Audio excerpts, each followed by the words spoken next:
Our agenda envisages a hearing, an informal hearing and video conference of the President of the European Integration Committee of the Assembly of Montenegro, Mr. Ivan Vukovič, within the framework of the joint discussion of resolutions Onori, Rosato, Orsini and Kayata on the enlargement of the European Union to the Western Balkans.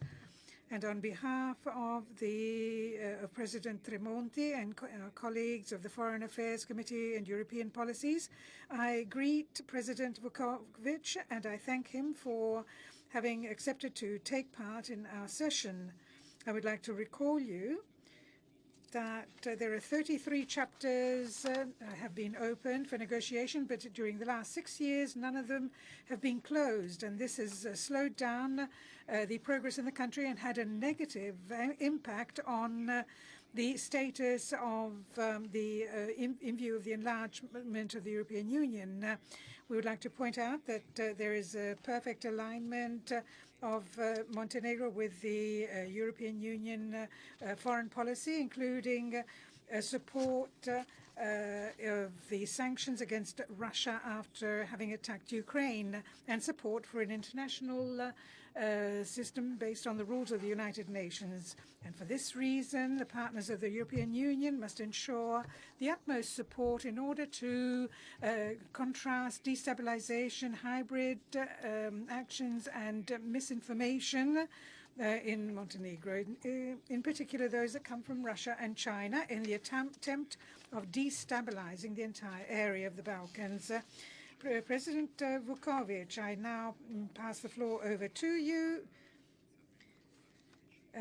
for about 15 minutes, so that after which our colleagues, members of parliament, can reply or ask questions, and then you will have the floor once again to reply to those comments and questions. So, President Vukovič, you have the floor, and thank you for taking part in this joint hearing of the Foreign Affairs Committee of the of Italy and of your committee.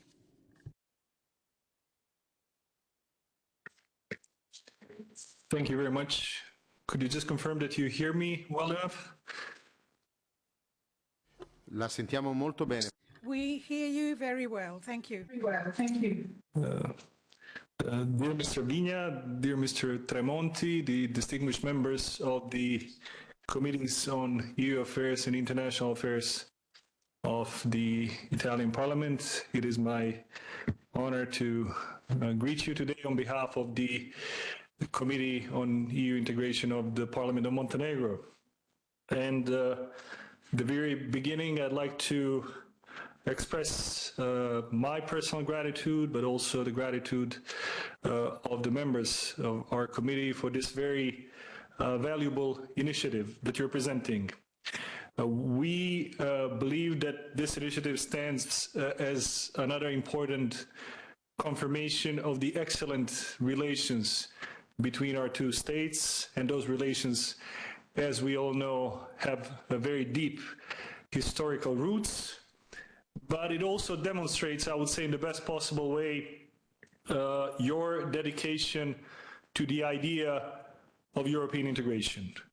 I'd like to take a few moments to just remind you of the current state of affairs, but also on the progress that Montenegro has made thus far with the idea to join this big family of European democracies sometime soon, I hope. So Montenegro has long been the front runner in the process of the EU integration. I'd like to remind you that Montenegro has renewed its state independence in May 2006, and back then we have proclaimed joining the European Union and NATO as our two most important political priorities.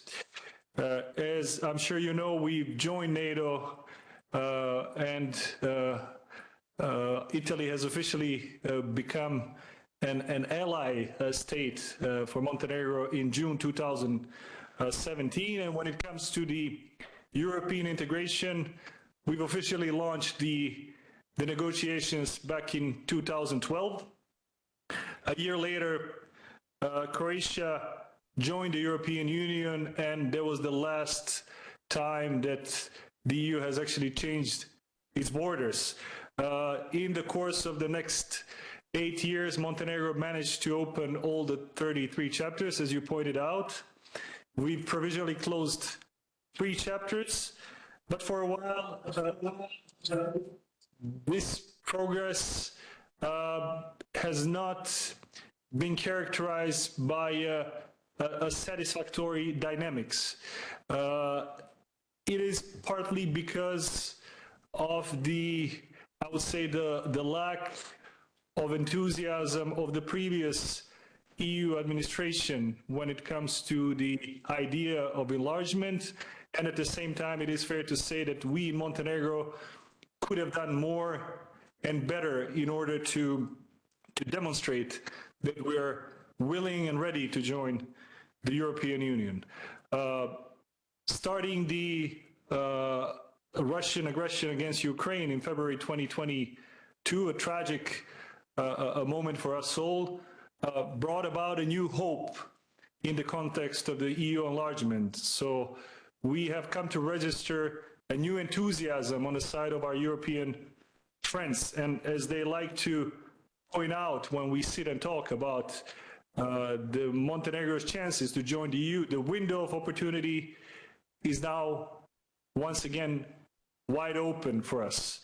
So Montenegro is, according to many in Brussels and other important European political addresses, the most likely candidate country to join the EU, to become the next EU member state, because as I've pointed out, we've come a long way, and unlike our neighbors, Bosnia and Herzegovina, Serbia and others, we don't have major structural problems to deal with on our path to the EU. It is also worth mentioning that there is a very high level of popular support for the idea of the countries joining the EU.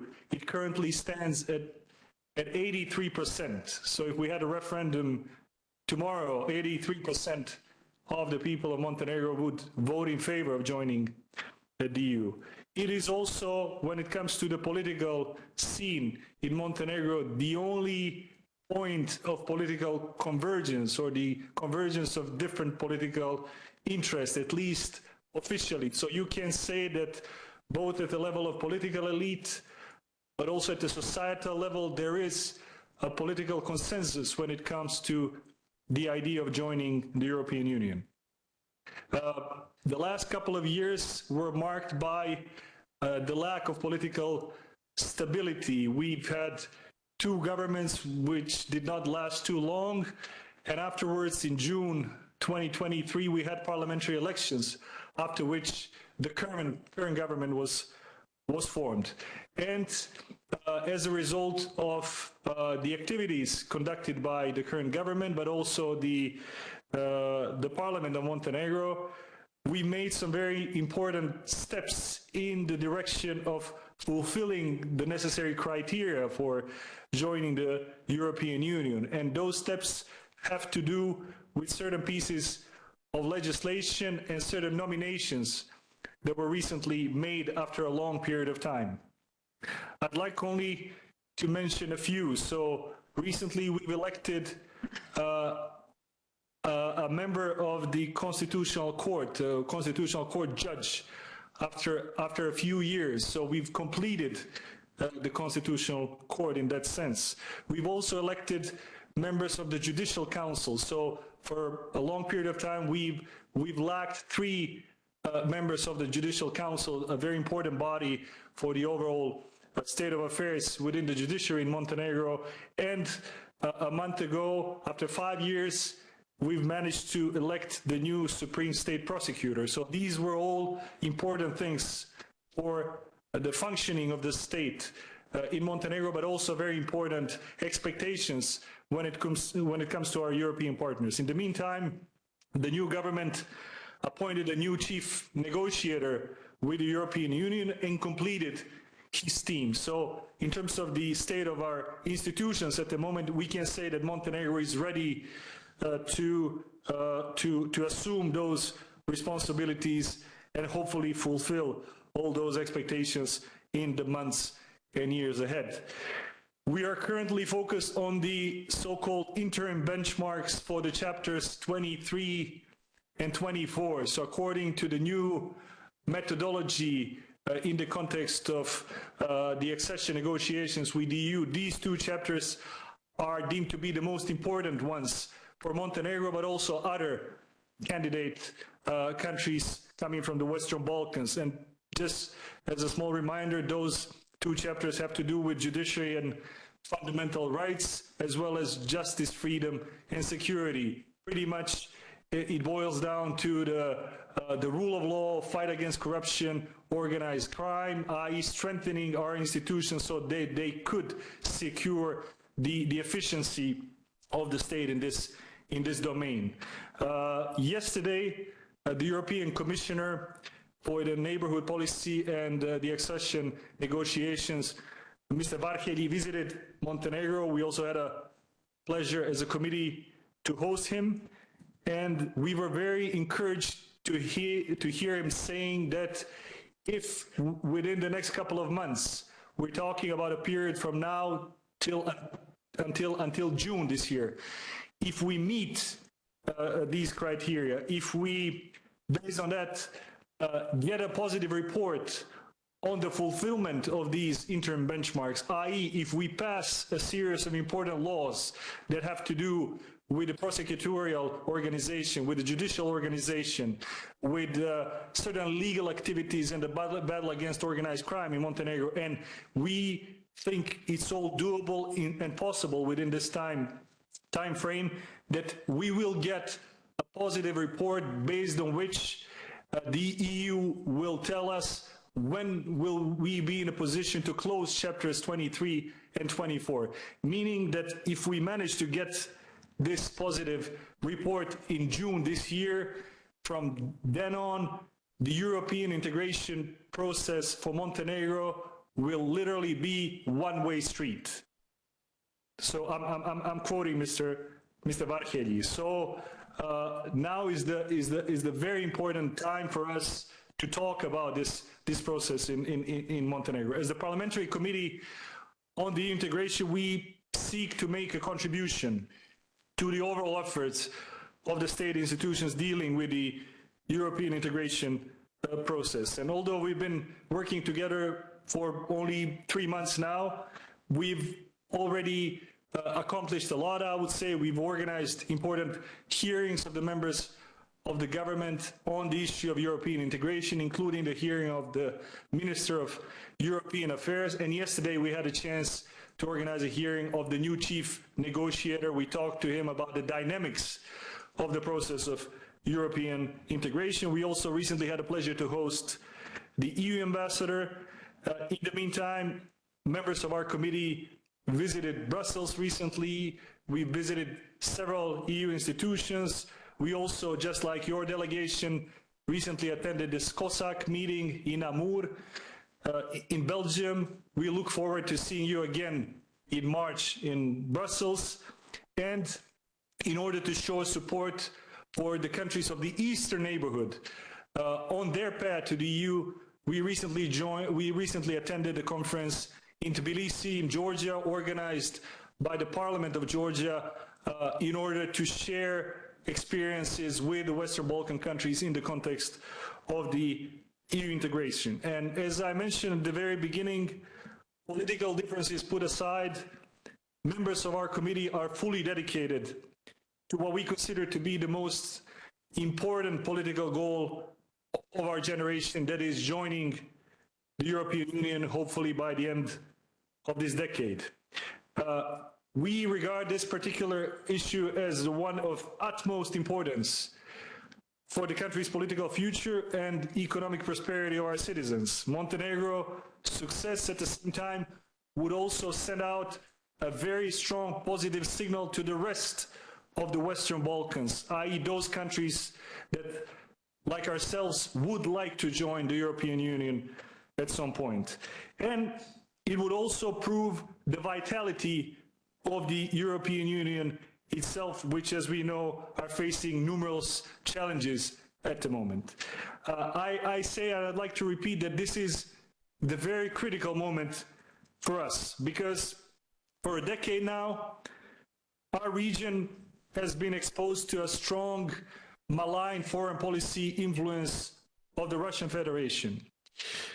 Only a few days ago, Russian ambassador to Montenegro gave an interview in which he stated, and I'm quoting, "The EU enlargement to the Balkans would bring the countries in the region in confrontation with Russia." So pretty much he openly threatened those who would like to join the European Union. To make things more complicated, in the neighboring Serbia, which officially also would like to join the European Union, so officially there is a pro-EU rhetoric coming from the top political leadership. The Russian influence pretty much dominates the political agenda. It is, just to remind you, the only country in the region and the only European country aside from Belarus which is yet to impose sanctions on the Russian Federation. And at the same time, Serbia, because of numerous reasons, has very strong political influence in Montenegro, which I'm afraid might be used in order to create political instability and prevent Montenegro from joining the EU. So I would very much like to call your attention to this fact, because that is something that at the moment worries us, people who are fighting to not miss this historic opportunity that lies ahead for our country. So, dear friends, for all of these reasons, I would say that your initiative comes at the right moment, because now more than ever before, we need the support of our European friends. We need you to support those fighting for the European future of our country and our region, and we also need you to call out those who are trying to steal our European future. So we believe that we're in this thing together, and we deeply and highly appreciate the efforts that you're making, supporting Montenegro on its European path, and I hope that sometime soon we will be able to join you in this great family of European democracies. Thank you very much for your attention. Grazie a lei, Presidente. Thank you, Mr. President. At this point, I would pass the floor to our colleagues who would like to ask questions. Honourable Billy from the Lega, from the Northern League. Thank you, Mr. Chairman. I, too, would like to thank Montenegro for their availability and willingness. It is true that Montenegro is a young democracy with all the positive aspects that this brings with it, therefore a fast growth of the economy and of society, but also with the defects of a young democracy. I would like to point out, above all, the strong ties that Montenegro has always had and still has with our country. Italian is spoken by many Montenegrins, and in our discussion here at the commission, committee, if you go into shops and in Montenegro, it is very likely to hear Italian songs being played. So there are very strong ties with our country. Now, it is true that joining the European Union is undoubtedly an advantage not only for Montenegro but also for the European Union and for our country. But this accession, as you pointed out, Mr. President, an accession that must have very sound foundations.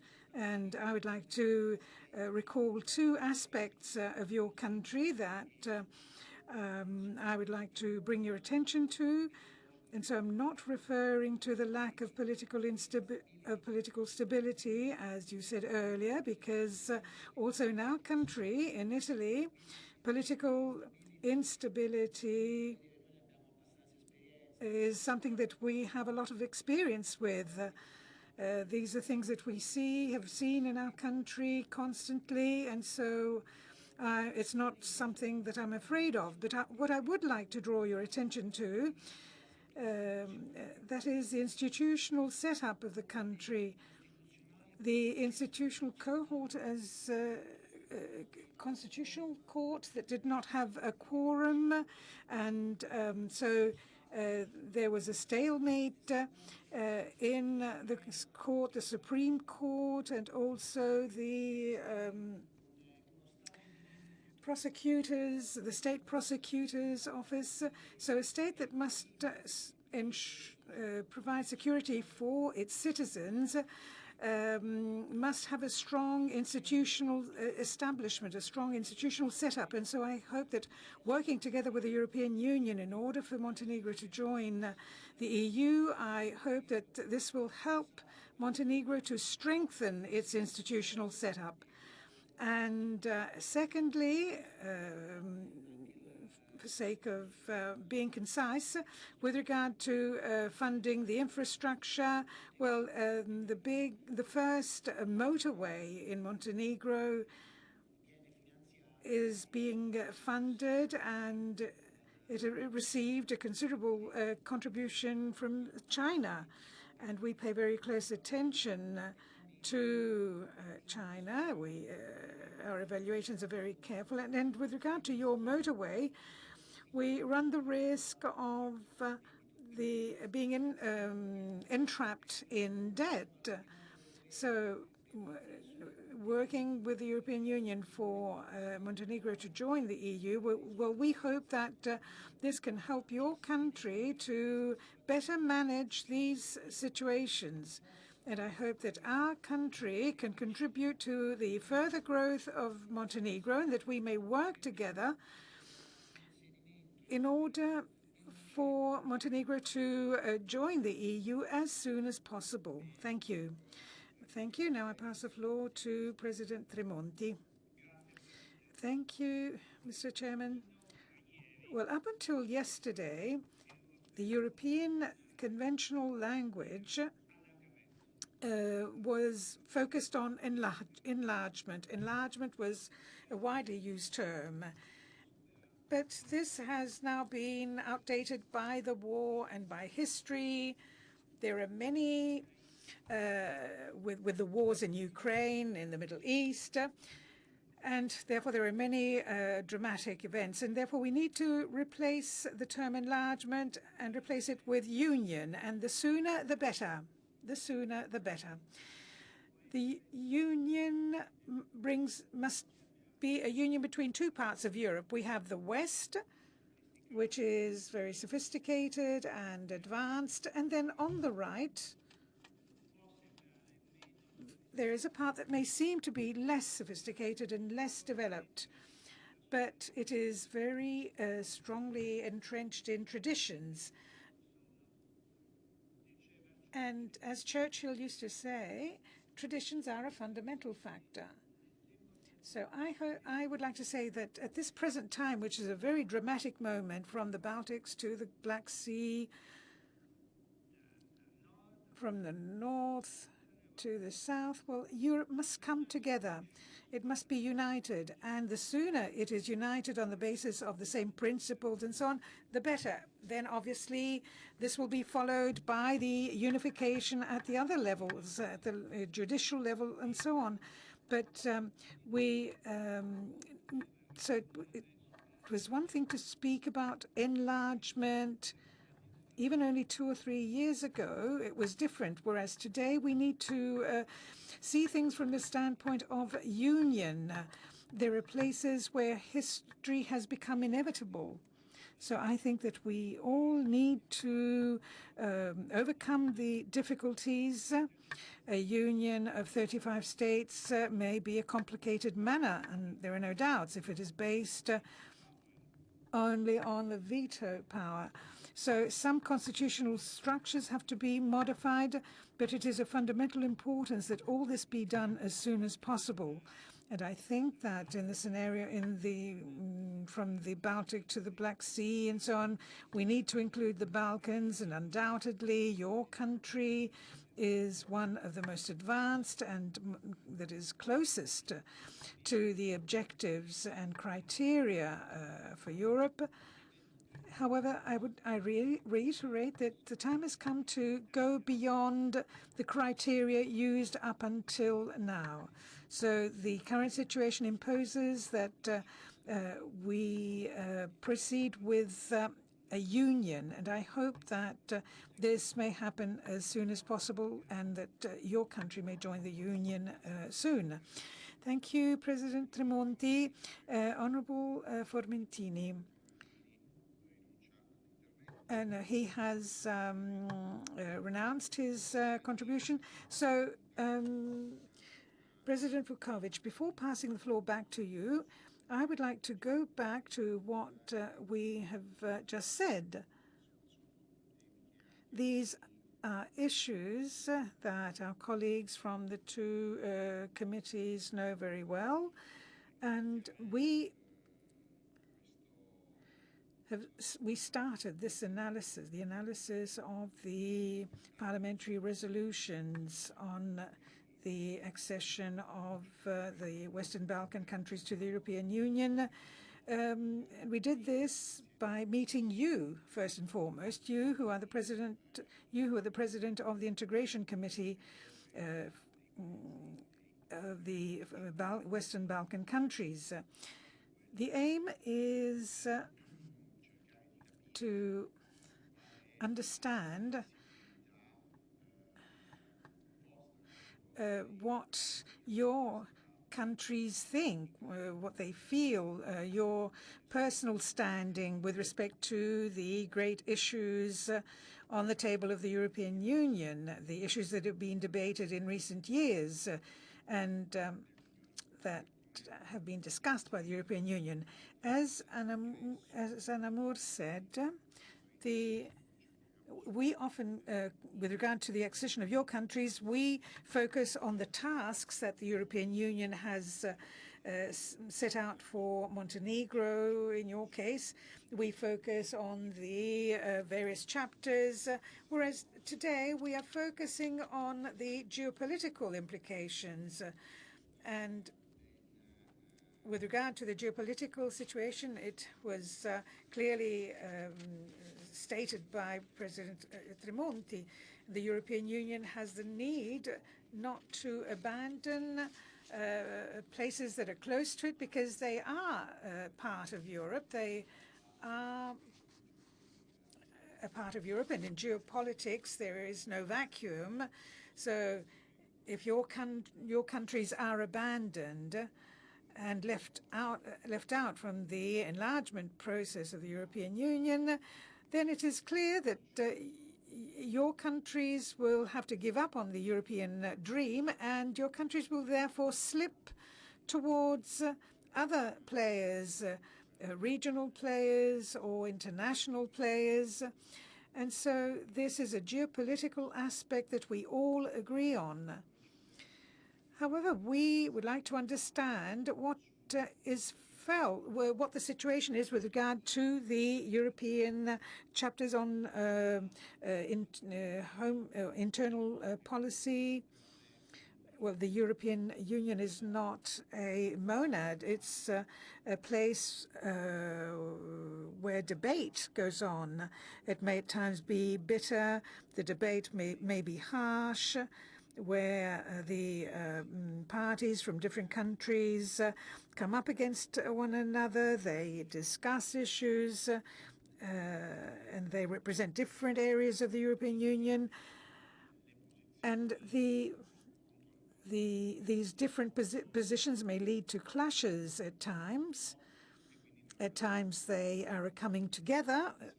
So we would like to know what you think about the major European issues. And I'm going to mention three, which are those that stand out most at this point in time. Undoubtedly, there's the issue of migrations, the fact that Mediterranean countries at this point in this time in history, they are exposed to an immigration flow that is totally different from the past. Therefore, heavy flow of people that come to the southern borders of the European Union, and they reach the coast of the Mediterranean. And as you know, there are at least two positions on this. The position of the Mediterranean countries, therefore, of a redistribution of the migrants, and on the other hand, the position of the countries of Northern Europe, the Visegrad area, and these countries claim that the migrants should remain within the Mediterranean countries. And then there's another issue which concerns the green transition. And you know that here as well there are two major schools of thought that are upheld. There is one upheld by the European Commissioner, by Timmermans and von der Leyen. There's a green agenda, which is a radical green agenda.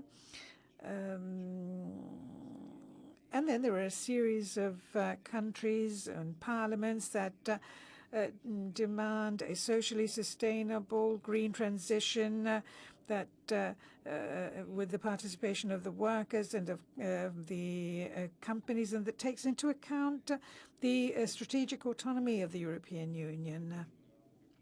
So we wanted to know what your country thinks about these issues and what you think.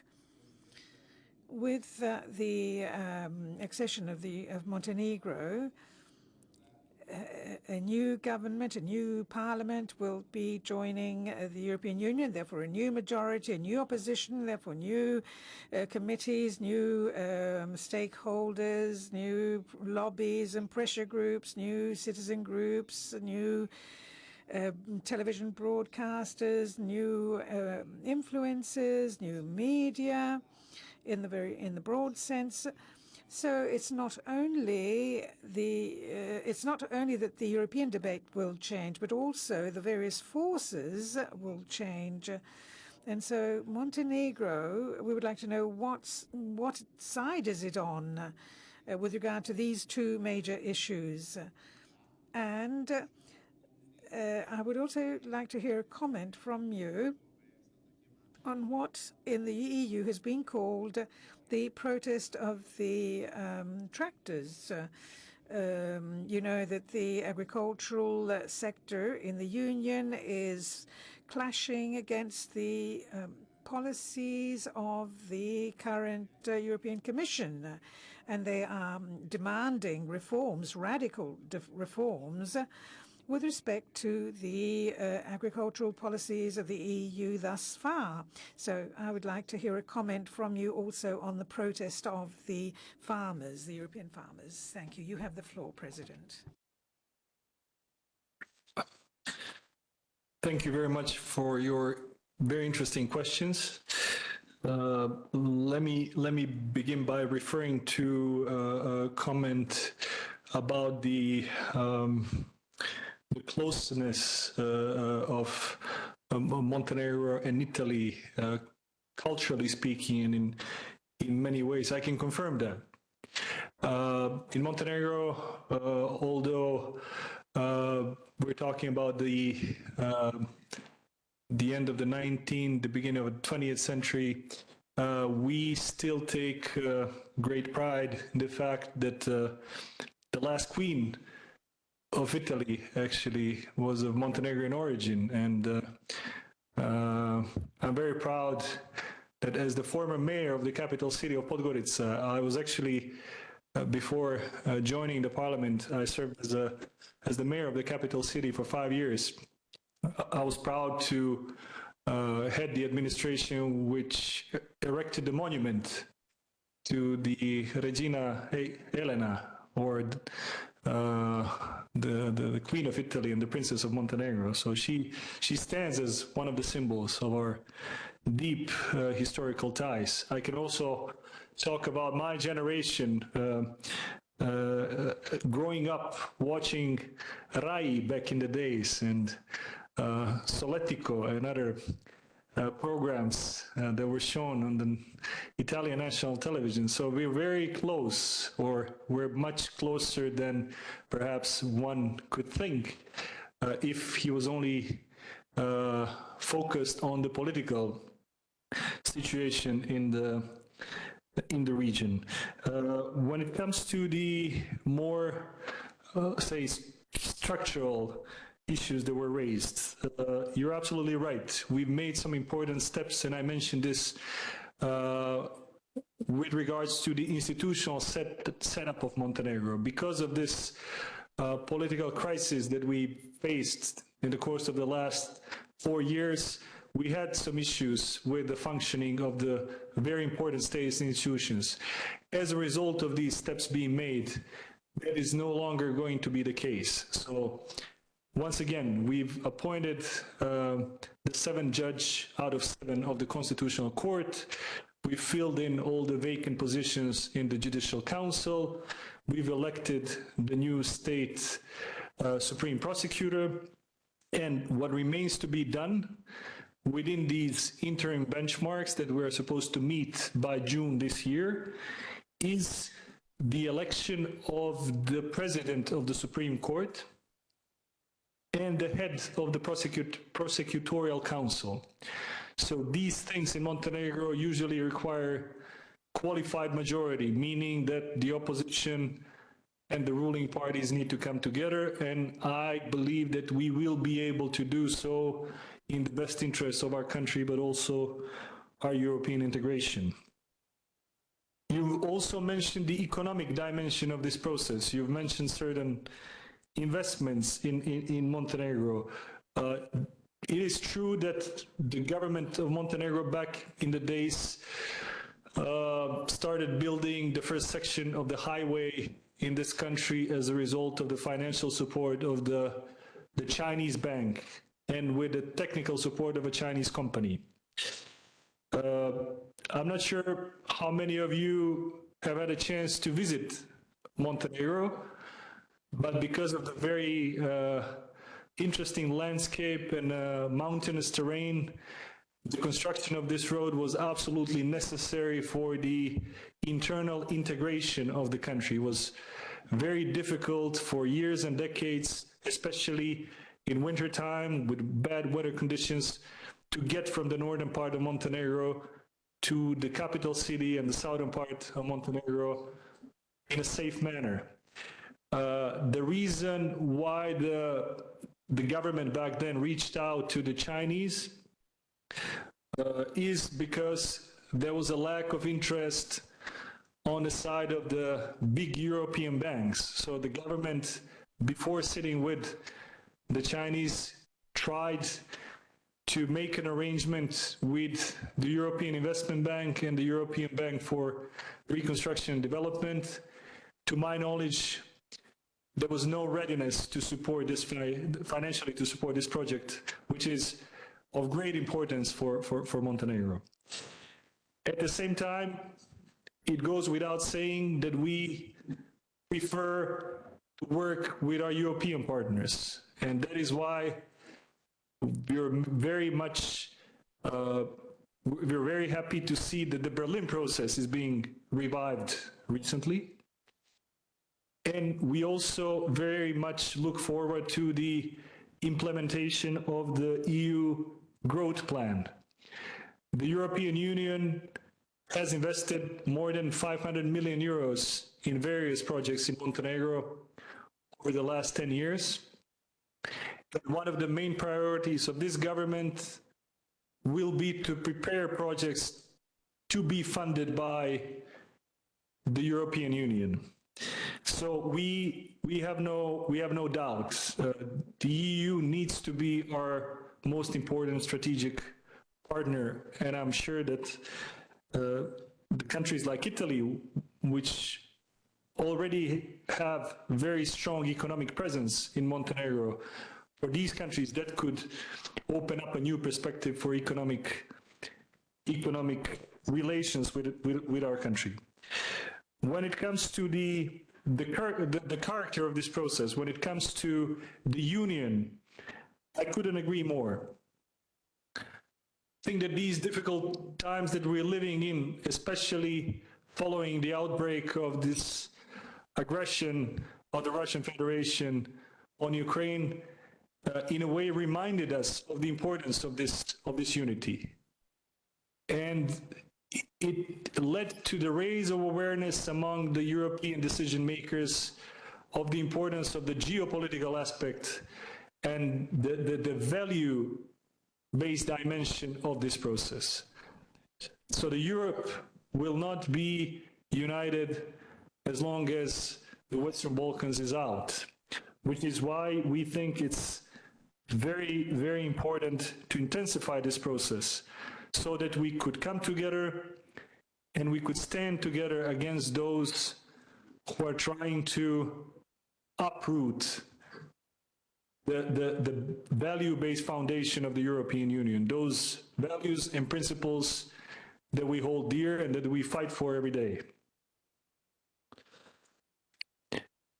It also, in our view, the EU enlargement process, or creating of a better union in a way, with more member states, represents a perfect opportunity for the European Union itself.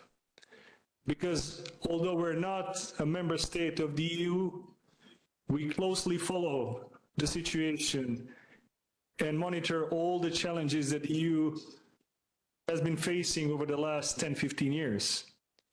Starting with the migration crisis and previously the financial crisis of 2008, then the Brexit, and everything that went along. So we think that the best way, as I mentioned before, for the European Union to prove its vitality, to prove that the idea of the European integration is still alive and attractive, and to prove authority in a way as one of the key political players at the global political scene, is to move on in the direction of the enlargement. Thereby, the EU would prove itself capable of dealing with the issues in its own backyard, because the Western Balkans is the European Union's backyard. And what better way to prove your capacity and authority to act at the global scene in relation to various challenges, those coming from the global south, those that may arise from the upcoming presidential elections in the United States. So we're all aware of how politically interesting this year may end up being. When it comes to the key challenges that the European Union is facing right now, I will start with the one that is perhaps not being mentioned today, but it is being mentioned in the text or in the draft of the text of your resolution. It is the institutional reform. In addition to being a member of the Parliament, I'm also a university professor at the Faculty of Political Science. And one of the courses that I teach is the political system of the European Union. And I have no doubt that the EU desperately needs institutional reform. That the EU needs to step away from the unanimity principle and move towards the qualified majority decision-making principle so as to equip itself as the new enlargement is approaching. So to make itself flexible enough and capable enough to welcome new member states. That is one issue that I wanted to raise. When it comes to the migrations, it is a very important global phenomenon with major political ramifications for the European Union as a whole, but also for a number of EU member states. I'd like to remind you that Montenegro, albeit not being a member of the European Union, has a very rich, if you can put it that way, experience with migration. Back in 1999, during the war in Kosovo and the NATO intervention, against the regime of Slobodan Milosevic. As many as 120,000 refugees from Kosovo found a shelter in Montenegro. So Montenegro back then opened its borders for those people to save their lives. And we are very proud of this fact.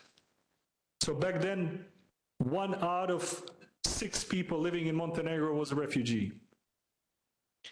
Even nowadays, in the context of the Russian aggression on Ukraine, the estimate is that as many as 90,000 people who fled Ukraine and who fled Russia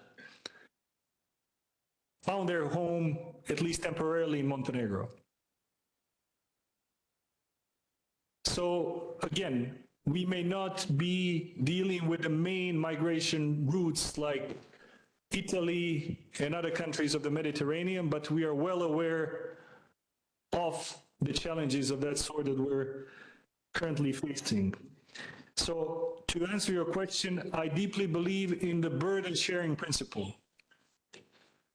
I think that the approach that is advocated by southern member states is more just and is better, because if we want to build the union, we need to prove capable of sharing the burden in difficult times. And I don't think it's fair that Italy only or the countries of the southern Europe take this burden on their own. When it comes to the green transition, once again, that is the issue that we're already thinking about seriously. Why is that a case? Just to give you an example, Montenegro has a vast resources when it comes to renewables. Presidente, scusami, Vukovič, siamo... I'm sorry, Mr. President, but we're very close to the end of our time because we have to leave this room. So could you please wind up? Thank you. Thank you very much. So this is probably the professional deformation of a university professor. So when it comes to the green transition, we deeply believe that it needs to be just. It needs to be socially responsible, because what I wanted to say is that as a part of the EU plan for Montenegro, we are supposed to shut down one of the thermal plants, coal thermal plants in the northern part of Montenegro, upon which an entire town depends on. So we're very much aware of all the challenges, and we deeply believe that what is necessary to tackle these issues is an approach that is more nuanced, that is incremental, and not any radical solutions that would leave a considerable number of people in despair. I think that the protests that are currently taking place in France and across Europe reminds us of this principle, that we need to be socially responsible and we need to cater to the needs of the people in order to fully legitimize the European project itself. Because we need to keep those people by our side. We need to make sure that they stay by the principles and values upon which the European Union was founded. Thank you very much. Grazie, Presidente. Thank you, Mr. President. We have to close this session. I would like to remind you that Solletico was broadcast from the RAI studios in Turin, my town, the town that I come from. Well, thank you for your participation.